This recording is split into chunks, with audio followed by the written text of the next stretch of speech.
दोस्तों, महज 24 घंटे के भीतर योगी की पुलिस ने उत्तर प्रदेश में ऐसा तांडव मचाया है कि एक नहीं छह बदमाशों का एनकाउंटर हो गया है। यूपी के गाजियाबाद से गाजीपुर, काशी से अयोध्या तक योगी ने यूपी पुलिस को फ्री हैंड दे दिया है और अब उत्तर प्रदेश के अंदर योगी आदित्यनाथ के पुलिस का तांडव शुरू हो चुका है। दर्शकों, बीते 24 घंटे के अंदर यूपी पुलिस का वो कौन सा रौद्र रूप देखने को मिला है, बस इसे मैं आपको 30 सेकंड के अंदर बताता हूं। इस वीडियो को देखिए और कमेंट में जय श्री राम जरूर लिखिएगा। योगी की पुलिस की इस एक्शन को आप 10 में से कितने नंबर देंगे, यह भी मुझे कमेंट में बताइएगा। दर्शकों, जून का महीना है, तपती गर्मी में भी उत्तर प्रदेश की पुलिस ने बदमाशों के कलेजे का खून ठंडा कर दिया और उन्हें जहन्नुम का रास्ता दिखा दिया। अपराध की दुनिया में ऐसा संदेश भेजा कि कई जिलों के मोस्ट वांटेड अपराधी अब खुलेआम घूमने से पहले 10 बार सोच रहे हैं। पिछले 24 घंटों के भीतर अयोध्या से लेकर झांसी, लखनऊ, हापुड़ और चंदौली तक यूपी पुलिस और एसटीएफ ने एक के बाद एक ऐसी कार्रवाइयां की जिनकी चर्चा पूरे प्रदेश में हो रही है। कहीं कुख्यात अपराधी मुठभेड़ में ढेर हुआ, कहीं हत्या के आरोपी गिरफ्तार हुए, कहीं लूटकांड का पर्दाफाश हुआ और कहीं महिला से छेड़छाड़ के प्रयास जैसे मामलों में आरोपियों को ठोक कर सलाखों के पीछे पहुंचा दिया गया। दर्शकों, सबसे पहली बात चंदौली की, जहां चर्चित हत्याकांड मामले में पुलिस ने मुख्य शूटर को मुठभेड़ के दौरान गिरफ्तार कर लिया। पुलिस के मुताबिक आरोपी के पैरों में गोली लगी और उसे अस्पताल में भर्ती कराया गया। पुलिस ने कहा कि उसने पुलिस टीम पर फायरिंग की थी, जिसके जवाब में कार्रवाई हुई। इस मामले में एक अन्य आरोपी की तलाश अभी भी जारी है। लेकिन कहानी सिर्फ चंदौली तक सीमित नहीं रही। सबसे बड़ी कार्रवाई अयोध्या में देखने को मिली, जहां प्रयागराज एसटीएफ यूनिट और कुख्यात अपराधी भानु प्रताप सिंह के बीच मुठभेड़ हुई। आरोपी का नाम सुन लीजिए, उसका धर्म, उसकी जात पहचान कर लीजिए, क्योंकि अपराधी का नाम भानु प्रताप सिंह था। दर्शकों, ना मुसलमान था, ना ब्राह्मण था, ना वैश्य था, ना बनिया था, ना यादव था। अब समझ लीजिए, योगी की पुलिस अपराधी को उसके अपराध के नजरिए से देखती है। उत्तर प्रदेश के अंदर योगी आदित्यनाथ जात धर्म देखकर कार्रवाई नहीं करते।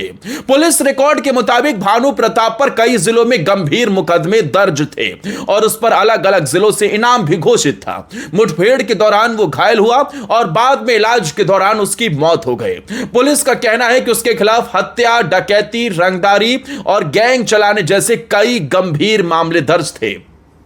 इस कार्रवाई ने पूरे प्रदेश में सबसे ज्यादा सुर्खियां बटोरी, क्योंकि भानु प्रताप को लंबे समय से पुलिस तलाश रही थी। अयोध्या की इस कार्रवाई के बाद अपराध जगत में बड़ा संदेश गया कि चाहे अपराधी कितना भी बड़ा क्यों ना हो, कानून की पकड़ से बचना उत्तर प्रदेश में नामुमकिन है।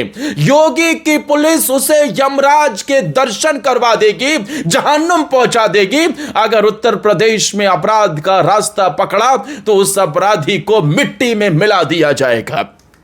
अब दर्शकों, इन दो घटनाओं के बाद आपको तीसरी बड़ी कार्रवाई की तरफ लिए चलते हैं। झांसी में हुई यह कार्रवाई, देर रात पुलिस ने हत्या के मामले में वांछित 2 आरोपियों को घेर लिया। पुलिस के मुताबिक दोनों पर 24 घंटे पहले हुई हत्या में शामिल होने का आरोप था। मुठभेड़ के दौरान एक आरोपी घायल हुआ, जबकि दूसरे ने आत्मसमर्पण कर दिया। पुलिस अब इस मामले से जुड़े अन्य आरोपियों की तलाश में लगातार दबिश दे रही है। झांसी की इस कार्रवाई ने यह साफ कर दिया कि कितने भी गंभीर अपराध हो, पुलिस अब घटनास्थल से लेकर गिरफ्तारी तक की पूरी चेन को बेहद तेजी से एक्टिव कर रही है। दर्शकों, कार्रवाई नंबर 4 और इस बार राजधानी लखनऊ, जहां पुलिस के हाथ बड़ी सफलता मिली। गाजीपुर थाना क्षेत्र में महिला से छेड़छाड़, मारपीट और हत्या के प्रयास के मामले में पुलिस ने टेक्निकल सर्विलांस और टेक्निकल सारे सीसीटीवी फुटेज के आधार पर मुख्य आरोपी सुमित कश्यप को गिरफ्तार किया। पूछताछ के दौरान उसके साथी का नाम सामने आया और बाद में दूसरे आरोपी को भी हिरासत में लिया गया। इस कार्रवाई को लेकर पुलिस अधिकारियों ने कहा कि आधुनिक तकनीक और डिजिटल निगरानी की वजह से अपराधियों के लिए बच निकलना पहले की तुलना में कहीं अधिक मुश्किल हो गया है। अब जरा आपको हापुड़ की तरफ लिए चलते हैं। यहां व्यापारी नरेंद्र कबाड़ी के घर हुई लूट की वारदात ने इलाके में सनसनी फैला दी थी, लेकिन पुलिस ने तेजी दिखाते हुए पूरे मामले का खुलासा कर दिया। मुठभेड़ के दौरान 2 बदमाशों के पैरों में गोली लगी, जबकि वारदात में शामिल कुल 5 आरोपियों को गिरफ्तार कर लिया गया।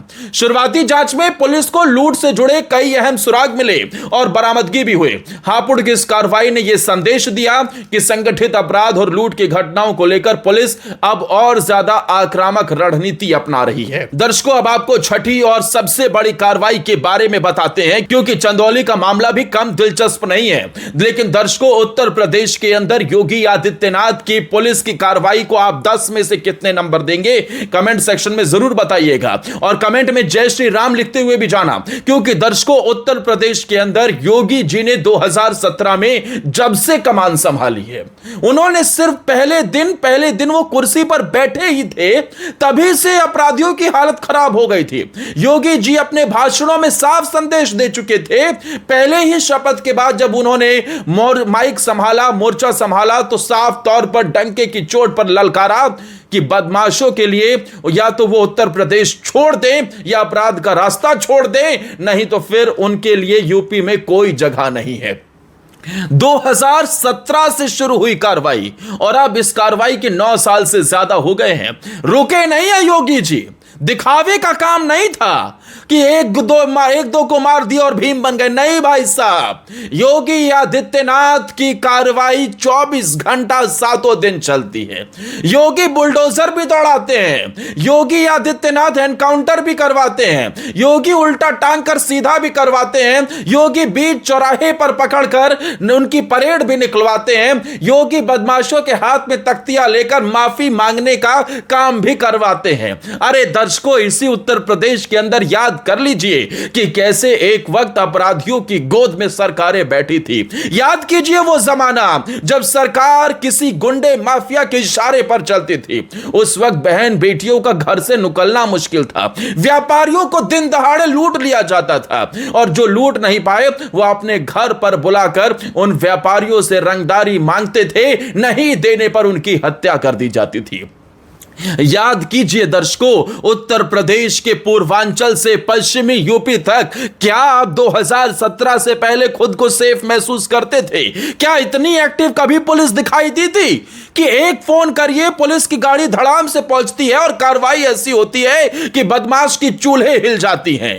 और फिर यह कहा जाता है कि योगी आदित्यनाथ कार्रवाई नहीं करते, योगी जी जात धर्म देखकर कार्रवाई करते हैं। अरे जब खुद की गिरबां इतनी गंदी हो तो दूसरे के घर में नहीं झांकना चाहिए। जब खुद ने ऐसे कर्मकांड कर रखे हो, शाबाशी नहीं तो कम से कम आप इस पूरे मामले पर मौन तो धारण हो सकते हैं। लेकिन दर्शकों नहीं, चुनावी मौसम है, ये मेढक निकलेंगे, हर कार्रवाई पर अलग अलग तरीके के सवाल उठाएंगे। कोई कहेगा योगी जी ने जाति देखी, कोई कहेगा मुसलमान था इसलिए मारा, कोई कहेगा यादव था इसलिए मारा। लेकिन इन भाड़े के टट्टुओं को जाति धर्म से आगे तीसरा कोई शब्द नहीं आता है। योगी जी कहते हैं ना, अपराधी अपराध के नजरिए से ही देखा जाएगा। योगी जी कहते हैं ना, हिंदुओं को बंटना नहीं है, बंटोगे तो फिर भी बुरा हाल हो जाएगा। योगी जी कहते हैं ना, डेवलपमेंट हमारे लिए प्राथमिकता है। योगी जी कहते हैं ना, बहन बेटियों की सुरक्षा हमारे लिए प्राथमिकता है। वो नहीं कहते कि मुस्लिम बेटी हिंदू बेटी, वो नहीं कहते कि मुस्लिम व्यापारी हिंदू व्यापारी। अरे दर्शकों, अब ये समझने का और सोचने का वक्त आ गया है कि उत्तर प्रदेश में योगी आदित्यनाथ की कार्रवाई ही हर एक पैमाने पर नंबर 1 है। और ये मॉडल सिर्फ यूपी तक सीमित नहीं है, पूरा देश इसे अपना चुका है। अब मैं आपको आखिर में चंदौली का मामला भी बता देता हूं। वहां साइकिल सवार की हत्या के मामले में पुलिस ने बेहद कम समय में केस का खुलासा किया। पुलिस के मुताबिक 2 शूटरों में से एक को मुठभेड़ के दौरान गिरफ्तार कर लिया गया, जबकि दूसरा फरार है। अवैध हथियार भी बरामद किए गए हैं और पुलिस लगातार छापेमारी कर रही है। इस कार्रवाई ने यह दिखाया कि अब छोटे जिलों में भी पुलिस तकनीक, मुखबिर तंत्र और तेज फील्ड ऑपरेशन ऑपरेशन के दम पर बड़ी घटनाओं का खुलासा करने में सफल हो रही है। अगर इन सभी घटनाओं को एक साथ देखा जाए तो तस्वीर बेहद दिलचस्प बनती है। सिर्फ 24 घंटे के भीतर उत्तर प्रदेश के अलग अलग जिलों में हत्या, लूट, महिला अपराध और गैंग गतिविधियों से जुड़े मामलों में बड़े ऑपरेशन हुए। कहीं एसटीएफ सक्रिय रही, कहीं जिला पुलिस ने मोर्चा संभाला और कहीं स्थानीय थानों की टीमों ने तकनीकी सहायता के साथ अपराधियों तक पहुंच बनाई।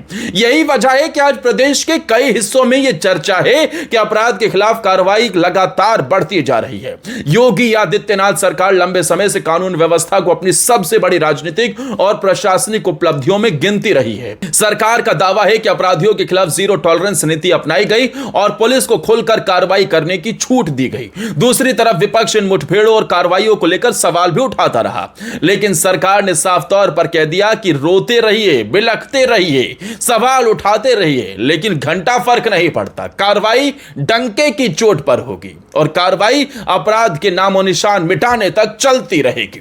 अब इस पर आपकी क्या राय है कमेंट सेक्शन में जरूर बताइएगा। अगर यह वीडियो पसंद आई हो तो आप इसे ज्यादा से ज्यादा शेयर करते हुए जय श्री राम लिखते हुए हमें फॉलो और सब्सक्राइब भी कर लेना।